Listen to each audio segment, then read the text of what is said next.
ખાતે શ્રી દક્ષિણમુખી હનુમાન મંદિરે આજે હનુમાન જયંતિ નિમિત્તે મહાપ્રસાદનું આયોજન કરવામાં આવ્યું હતું। આ ગામના દક્ષિણમુખી હનુમાન મંદિરના ટ્રસ્ટીઓ અને ભક્તો દ્વારા મળી દર વર્ષે મહાપ્રસાદનું આયોજન કરવામાં આવે છે, જેને આજે 22 વર્ષ પૂર્ણ થતા ઉત્સાહભર કાર્યક્રમ યોજાયો હતો। વધુમાં આ દક્ષિણમુખી હનુમાન મંદિરના ટ્રસ્ટીઓ દ્વારા સોનગઢ અને ઉકાઈના દરેક નાના મોટા વેપારીઓ કે શાકભાજીના વેપારીઓ દ્વારા અહીં આપવામાં આવતો સાથ સહકારથી વિશેષ આભાર વ્યક્ત કર્યો હતો।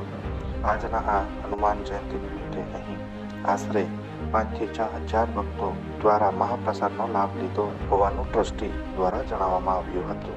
મારી સાથે અમારા ભીમપુરા દક્ષિણ હનુમાનજી મંદિરના તમામ કાર્યકર્તા ભાઈઓ છે। સાથે હું જણાવવા માગું છું, આ 22મો અમારો ખૂબ સુંદર ભંડારો આયોજન પૂર્ણ થયું છે। 23મો આવતા વર્ષે અમે કરીશું। તે પહેલાં આપણે જણાવવા માગું છું, આજે લગભગ નહીં તો એ 5 થી 6,000 ભાવિક ભક્તોએ અમારા દક્ષિણમુખી હનુમાનજી ભીમપુરા સ્થિત મંદિરની અંદર પ્રસાદ લીધો છે। તમામ ભાવિક ભક્તોનો પણ આત્માન્ય છે। સાથે સાથે સોનગઢથી લઈને ઉકાઈ સુધી જેટલા પણ નાના મોટા વેપારીઓ છે, વેપારી મંડળોએ તમામે અમને જે આ મંદિરની અંદર પોતાના ખુલ્લા હાથે જે સાથ સહકાર આપ્યો છે, તેઓને આ મંદિર દક્ષિણમુખી હનુમાનજી ટ્રસ્ટ વતી મંદિર વતી અમે તમામનો આભાર માનીએ છીએ।